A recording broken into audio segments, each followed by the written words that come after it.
Ողջույն հարգելի հետևորդներ, եթերում ABC լուրերն է, ես Գառին Թաֆյանն եմ, կարևորը նախ համառոտ։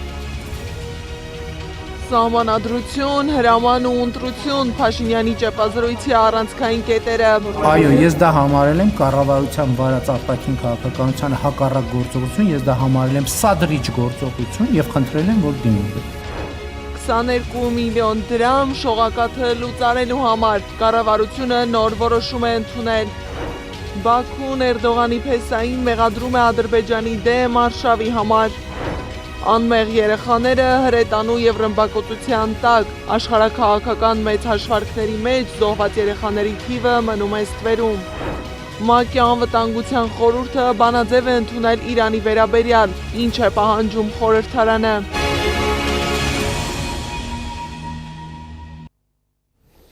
Փաշինյանը հանդես է եկել ճեպազրույցով։ Նա հայտարարել է, որ մեր սահմանադրության մեջ անկախության հռչակագրին հղում պետք է չլինի, քանի որ ըստ նրա անկախության հռչակագիրը կառուցված է կոնֆլիկտի տրամաբանության վրա։ Փաշինյանի խոսքով մենք չենք կարող կոնֆլիկտի տրամաբանությամբ գնալ եւ անկախ պետություն կառուցել։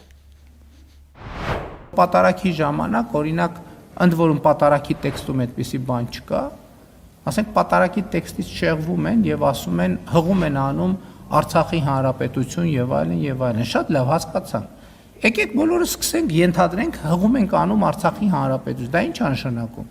Դա նշանակում է կոնֆլիկտ։ Դա նշանակում է կոնֆլիկտ։ Այսինքն հղում ենք անում բոլոր Արցախի հանրապետություն եւ այլն, դա նշանակում է նախ կոնֆլիկտ,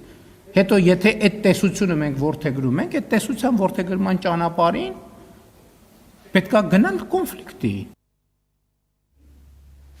Փաշինյանը խոսել է նաև Ադրբեջանի հետ հարաբերությունների մասին։ Ասել է, որ Հայաստանը փաստացի օգտվում է Ադրբեջանի երկաթուղուց եւ գործող իշխանությունը չի ուզում, որ այդ օգտվելը լինի միակողմանի։ Պաշտոնական Երևանն առաջարկել է ապահովել Ադրբեջանի արևմտյան շրջանների եւ Նախիջևանի միջև կապը Կորնիձորից Երասխով։ Փաշինյանը խոսել է խաղաղության համաձայնագրի ստորագրման մասին։ Նա կասկած չունի, որ համաձայնագիրը կստորագրվի։ Նույնիսկ Խաղաղության համաձայնագիրը ստորագրված չլինելու եւ նախաստորագրված լինելու պայմաններում խաղաղությունը հաստատված է։ Մենք հիմա խոսում ենք խաղաղությունը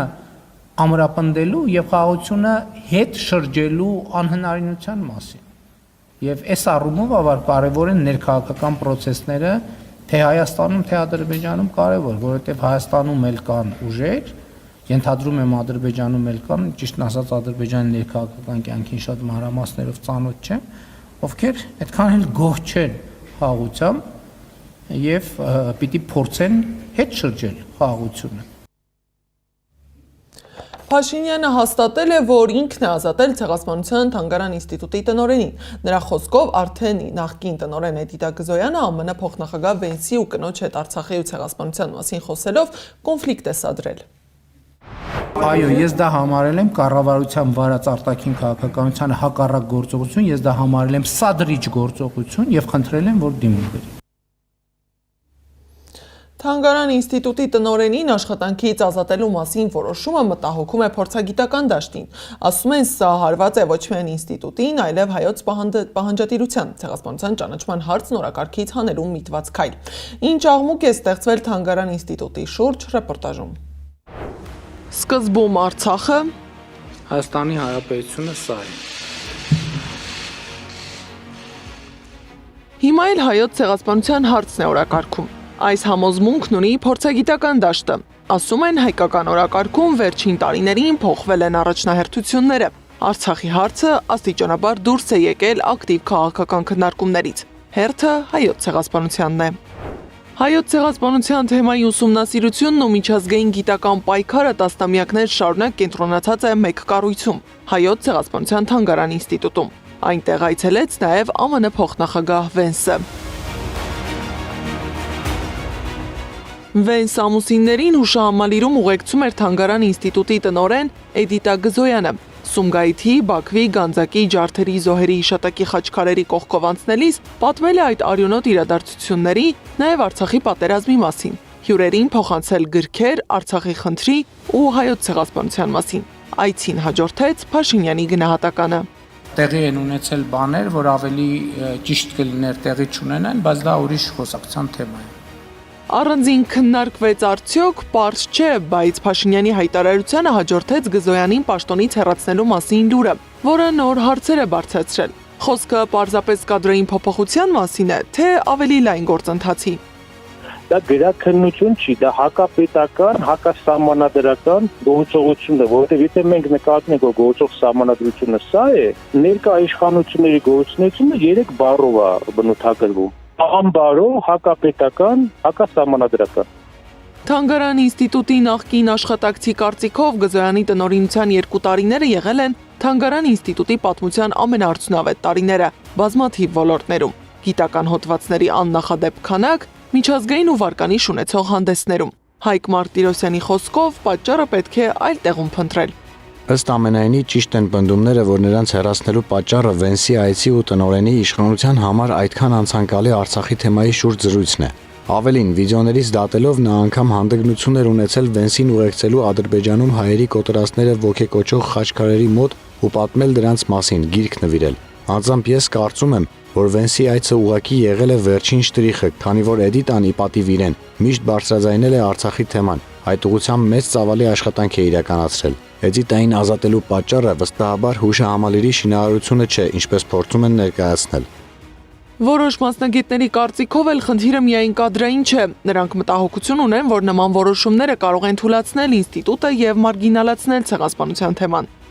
Հուշահամալիրը ներկայացնելիս տնօրենը համարձակվել էր խոսել Ադրբեջանի իշխանությունների կողմից հայերի նկատմամբ կոտորածների ու բռնությունների մասին, ներկայացրել դրանք ոգեկոչող խաչքարերը, ապա նաև Վենսին փոխանցել այդ ամենի մասին պատմող գիրքը։ Գզոյանի այդ քայլը ենթադրաբար չեն ներել Հայաստանի կառավարիչը եւ ԿԳՄՍ նախարարը։ Սա միայն Էդիտայի որպես իր երկիրը սիրող ու արժանապատվություն ունեցող հայ գիտնականի պատմություն չէ։ Այս պատմությունը նաև սեփական իրավունքներից ու հայրենիքից հրաժարվելու ու դրա հետ մեկտեղ Հայաստանում ակադեմիական անկախության, սպանության եւ գիտական մշակութային հաստատությունների խոցելիության մասին է։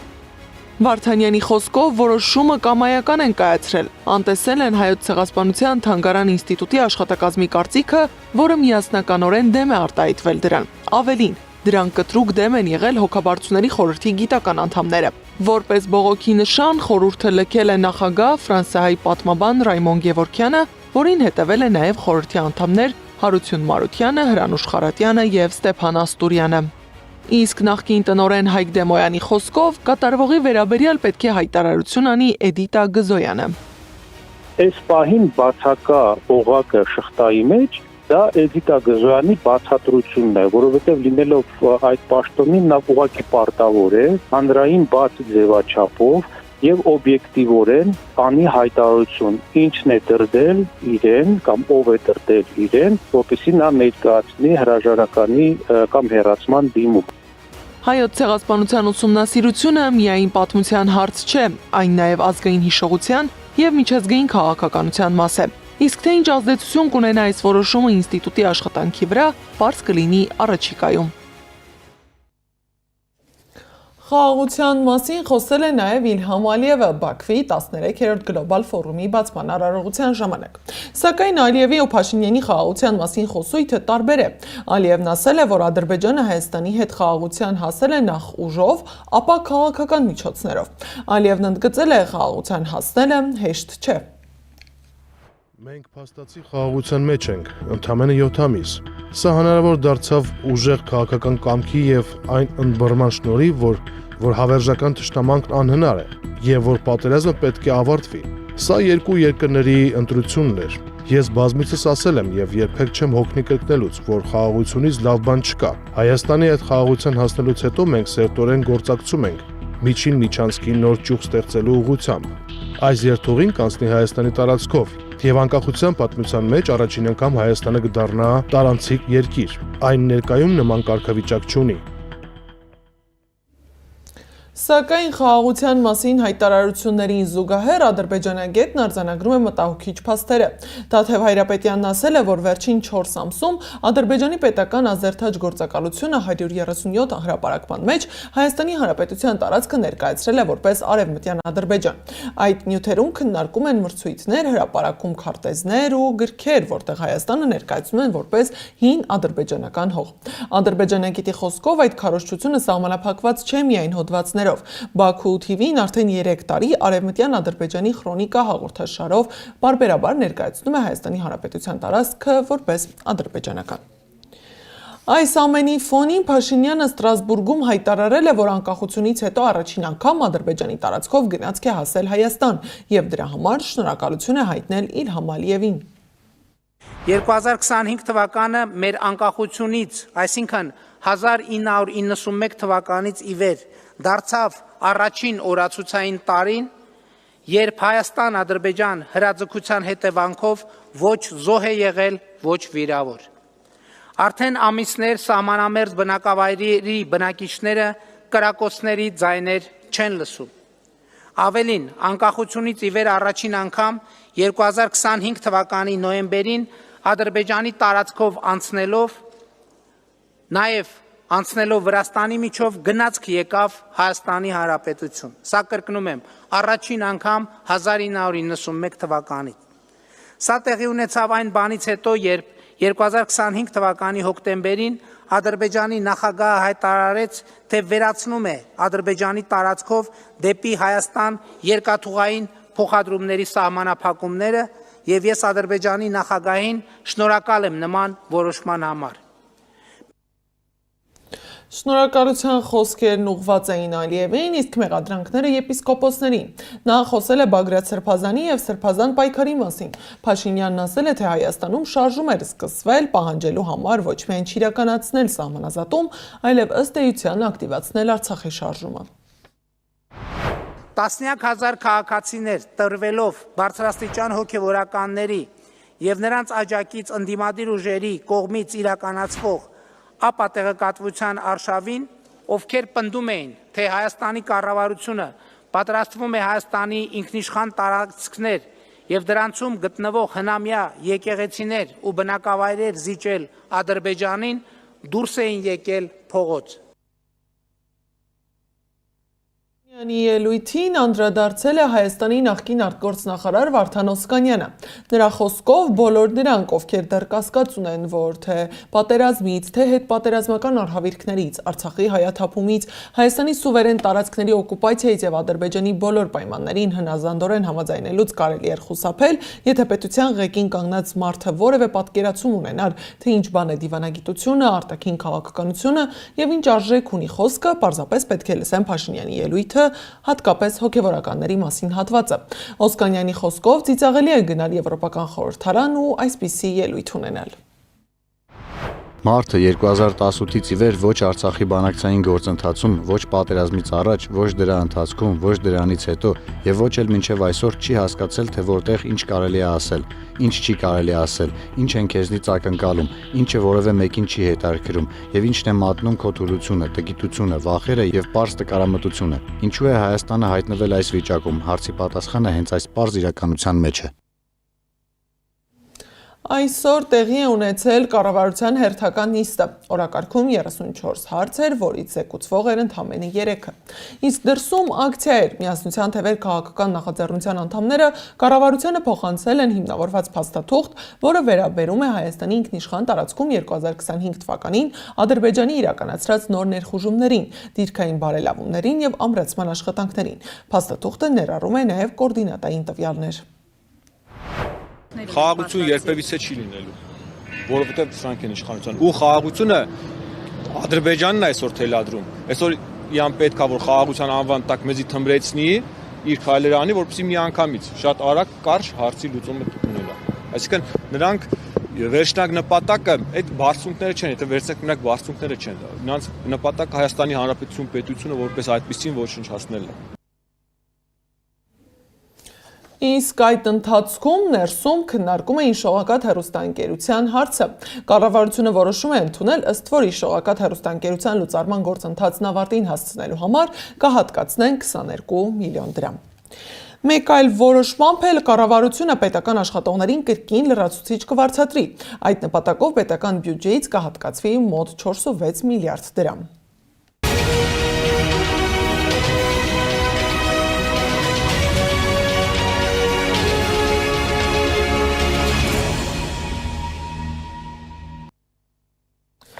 ԱՄՆ հետախուզության տվյալով Իրանի ղեկավարությունը շարունակում է պահպանել վերահսկողությունը եւ դեռևս փլուզման վտանգի տակ չէ։ ԱՄՆ-ի եւ Իսրայելի գրեթե 2 շաբաթ տևող ռմբակոծություններից հետո։ Reuters-ը գրել է, որ հետախուզությունը վկայում է Իրանի հոգեվորականության միասնության մասին, չնայած գերագույն հոգեվոր առաջնորդ Այաթոլլահ Ալի Խամենեիի սպանությանը։ Իսրայելցի բարձրաստիճան պաշտոնյան գործակալությանը հայտնել է, որ իսրայելցի պաշտոնյաները եւս փակ քննարկումներում խոստովանել են, որ չկա որևէ երաշխիք, որ պատերազմը կհանգեցնի Իրանի կառավարության անկմանը։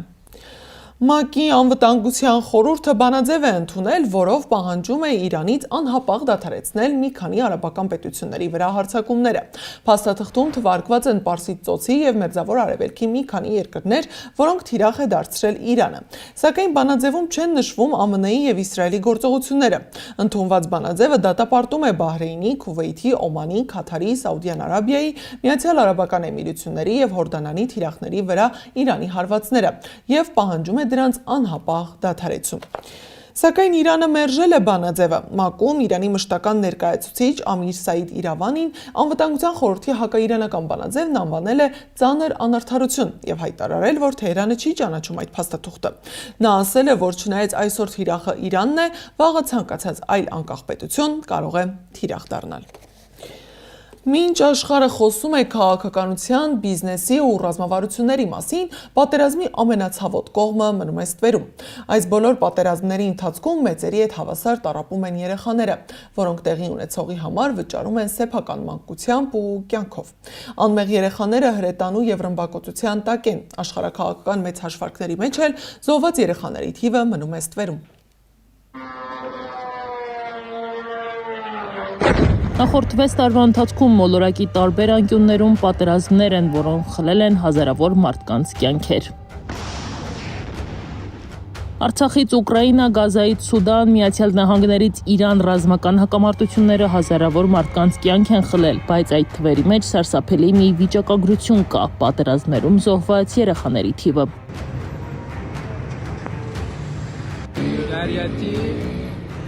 ՄԱԿ-ի տվյալներով աշխարհում մոտ 473 միլիոն երեխա ապրում է հակամարտող կամ հակամարտության անմիջական սպառնալիքի տակ գտնվող տարածքներում։ Մեծահասակների որոշումները, զենքի գործածումը եւ ռազմական գործողությունները ոչ միայն խլում են երեխաների կյանքեր, այլև թողնում են խոր հոգեբանական վերքեր։ Ինչպես տեսնում ենք բոլոր պատերազմներում, մեծահասակների անպատասխանատու որոշումներն ու գործողությունները խլում են բազմաթիվ երեխաների կյանքեր, նրանց անվտանգությունն ու ապագան։ Երեխաների սպանությունների եւ հարձակումների հետևանքով պատճառված ֆիզիկական վնասներից բացի, բազմաթիվ երեխաներ բախվել են կորստի ու բռնության այնպիսի մակարդակի, որը վնասակար է նրանց հոգեկան առողջության եւ բարեկեցության համար։ Պատանիների կեսը նշում է, որ դժվարանում է քնել, իսկ յուրաքանչյուր 5-րդը տառապում է վատ մտքերից եւ վերապրում է տեսածի հիշողությունները։ 2022 թվականին սկսված Ռուսաստան-Ուկրաինա լայնածավալ պատերազմը դարձավ Եվրոպայի ամենամեծ ռազմական հակամարտությունը 3-րդ համաշխարհայինից հետո։ ՄԱԿ-ի մարդու իրավունքների գրասենյակի տվյալներով 2026 թվականի դրությամբ հաստատվել է առնվազն 775 երեխայի մահ, ավելի քան 2400 երեխա վիրավորվել է պատերազմի ընթացքում։ ՅՈՒՆԻՍԵՖ-ը նշում է, որ իրական թիվը կարող է ավելի բարձր լինել, քանի որ մարտական գործողությունների պայմաններում բոլոր դեպքերը հնարավոր չէ հաստատել։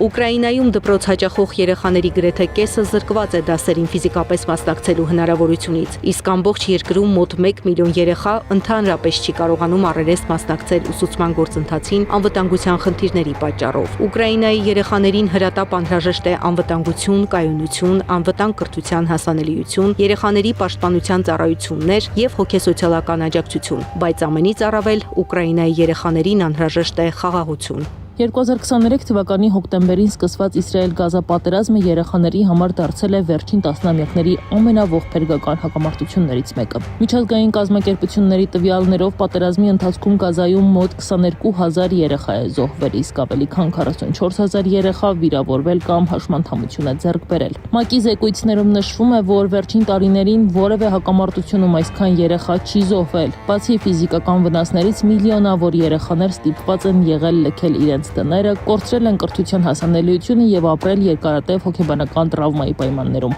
UNICEF-ը կոչ է անում նաև այդ երկրներին, որոնք ազդեցություն ունեն հակամարտության կողմերի վրա, օգտագործել իրենց լծակները, կանգնեցնելու պատերազմը եւ ապահովելու միջազգային իրավունքի պահպանությունը, ներառյալ երեխաների պաշտպանությունը։ Աշխարհը չի կարող անտարբեր մնալ եւ թույլ տալ, որ երեխաների սպանությունն ու տառապանքը շարունակվեն։ Միացյալ Նահանգները Իրան պատերազմի հենց առաջին օրերից հարյուրավոր անմեղ երեխաներ դարձան առաջին զոհերը։ Իրանի իշխանության տվյալներով մոտ 200 երեխա արդեն զոհվել է։ Մինաբի աղջիկների դպրոցում օդային հարձակումների հետևանքով 1 ժամվա ընթացքում զոհվեց 168 երեխա։ Դպրոցների վրա հարձակումները, որոնց հետևանքով զոհվում են անմեղ երեխաներ, խախտում են միջազգային իրավունքը եւ պետք է դատապարտվեն։ Ամեն մի երեխա, որը սպանվում կամ վիրավորվում է հակամարտության ժամանակ, հարված է իր համայնքի ապագային։ Այս հակամարտություններից զատ ականների ձայները չեն լռում Եմենում, Սուդանում, Լիբանանում, Սիրիայում, Մերձավոր Արևելքի մյուս երկրներում։ Միայն Սուդանում 16 միլիոն երեխա գտնվում է անմիջական սպառնալիքի տակ։ Միջազգային կազմակերպությունները նշում են, որ զոհերի թիվը վերջնական չէ, անգամ մարդասիրական օգնությունը երբեմն մահացու է երեխաների համար։ Օրինակ, Գազայում հումանիտար օգնությանը սպասելու ընթացքում օգնության հարվածից մահացել էր 14-ամյա մի պատանի։ Բաքուն Էրդողանի փեսային մեղադրում է Ադրբեջանի դեմ արշավի համար։ Իլհամ Ալիևը մարտի 5-ին տեղի ունեցած անվտանգության խորհրդի նիստի ընթացքում Իրանի հասցեին արված սպառնալից հայտարարությունները Բաքվի դաշնակից Անկարան միանշանակ չի ընդունել։ Գեղարդվերլուծական կենտրոնը գրել է, որ Ալիևի կոշտ մեկնաբանությունները վերջին օրերին բուռն քննադատությունների են արժանացել թուրքական տեղեկատվական դաշտում։ Ադրբեջանն Իսրայելի խամաճիկն է, Ադրբեջանը մեր եղբայրը չէ, նրանք սիոնիստներ են, մենք փրկեցինք ձեզ Ղարաբաղում եւ նման արտահայտությունները վերջին օրերին գերիշխում են թուրքական մամուլում։ Նոր Ադրբեջան կուսակցության վարչության անդամ, падգամավոր Միրի Մեջլիսի աշխատանքի եւ սոցիալական քաղաքականության հանձնաժողովի նախագահ Մուսա Գուլիևն Ադրբեջանի դեմ քարոզչական արշավ կազմակերպելու համար մեղադրել է Թուրքիայի նախագահ Էրդողանի փեսային Բերատ Ալ-Բայրաքին։